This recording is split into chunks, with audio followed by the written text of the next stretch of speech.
এই যে দেখেন। হ্যালো আচ্ছা হ্যালো এই মাদক তো বাসায় সেবন করতে বাসায়, ফ্রেন্ডের বাসায়। আপনি কই? আমি বাসার সামনে। কোন বাসা? আমার বাসা। এখানে ধরেন আপনার বাসা? হ্যাঁ। ওই যে আমি মুজাহিদ ভাইয়ের সাথে।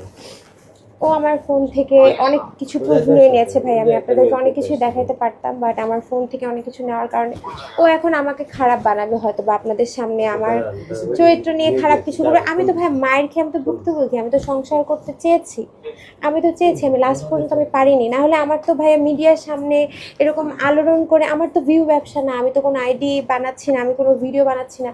আমার তাহলে আপনারা জাস্ট নর্মালি চিন্তা করেন যে আমার কী উদ্দেশ্য। আমি তাকে টাকা দিয়েছি, আমি খাওয়াইছি, আমি পড়িয়েছি তার ফ্যামিলি সহ। এবার আমি ঈদ করতে গেলাম, তাদের কোরবানির গরুটা পর্যন্ত আমি কিনে দিয়েছি। তো আমার তো কোনো ভিউ ব্যবসা ছিল না, আমার তো কোনো ইন্টেনশন ছিল না ভাইরাল হওয়ার, আমার কোনো আইডি নেই ভাইয়া।